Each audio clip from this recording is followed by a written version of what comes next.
আমার মাতৃভাষা বাংলা, 21-এর রক্তে লেখা, কিন্তু আজ শব্দের ভেতর ভয়ের ছায়া দেখি।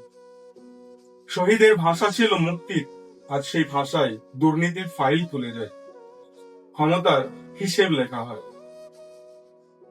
2011 রাস্তার রং বদলালো, পতাকা বদলালো, কিন্তু মানুষের প্রশ্ন বদলালো না। মমতা ব্যানার্জি ঝড়ের মতন এলেন, বললেন পরিবর্তন।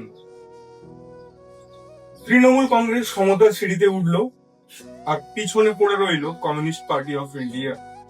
34 বছরের ইতিহাস, কিন্তু গ্রামের মাটিতে এক নতুন শব্দ জন্ম নিল, কাটমানি। 2012 চিট ফান্ডের পোস্টারে স্বপ্ন বিক্রি হচ্ছিল। লোকেরা ভাবেনি সঞ্চয় একদিন শোকের বিজ্ঞাপন হবে। মিডিয়ার আলো, মঞ্চের গান আর টাকার স্রোত সব মিলিয়ে তৈরি হচ্ছিল এক অদৃশ্য জাল।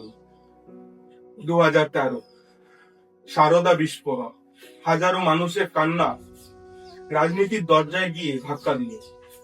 ফাইল খুলল সেন্ট্রাল ব্যুরো অব ইনভেস্টিগেশন। তার তদন্তে নাম ঘুরতে লাগলো নেতা, প্রভাবশালী মিডিয়ার মানুষদের। বিশ্বাস তখন সবচেয়ে বড় মৃতদেহ। 2014 জাতীয় রাজনীতির আগুন বাংলার মাটিতে ছড়িয়ে পড়ল।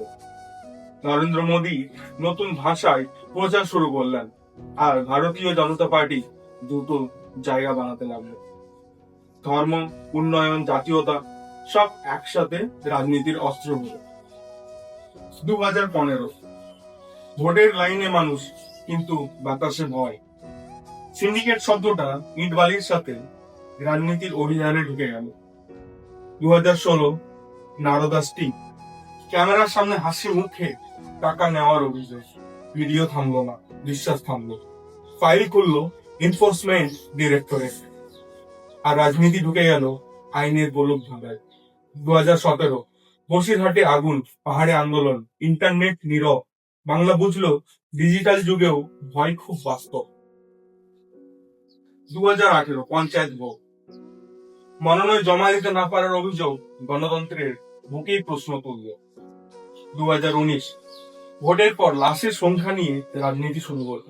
স্লোগান আরো ধারালো, মানুষ আরো ক্লান্ত।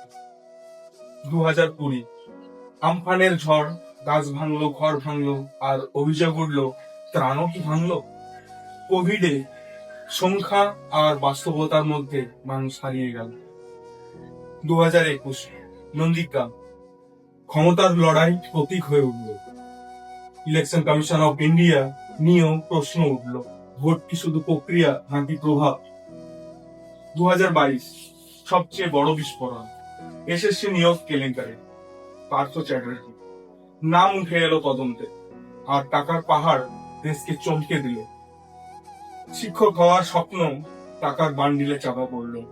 2023 গরু পাচার কাণ্ড, অনুব্রত মণ্ডল গ্রেপ্তারের খবর রাজনীতির তাপ বাড়ালো। আইন আর ক্ষমতা মুখোমুখি দাঁড়ালো। 2024 হাসপাতালের করিডোরে হঠাৎ নেমে এলো শোকের ছায়া। কলকাতা শহর জেগে উঠলো প্রশ্নে, নিরাপত্তা, প্রশাসন আর দায়িত্ব সব একসাথে কাঠগড়ায় দাঁড়ালো। RG Kar medical college and hospital নামটি হয়ে গেল জাতীয় আলোচনার কেন্দ্র। চিকিৎসক সমাজ পথে নামলো ন্যায় বিচারের দাবি। 2025 চাকরি হারানো মানুষের কান্না সবচেয়ে বড় স্লোগান হয়ে উঠল। ভাতা বনাম অর্থনীতি, সংখ্যা রাজনীতি, বাস্তবের জীবনকে চেপে ধরল। তবু 21শে ফেব্রুয়ারি এলে শহীদ মিনারের সামনে সব দল নীরব দাঁড়ায়, কারণ ভাষা কাউকে ভয় পায় না। ভাষা জানে ক্ষমতা বদলায়, কিন্তু সত্য অপেক্ষা করে। আজ বাংলার বাতাসে এক অদৃশ্য প্রশ্ন, দুর্নীতির অন্ধকার কি একদিন ভোর দেখবে, নাকি ইতিহাস আবার নতুন নামে পুরনো গল্প লিখবে।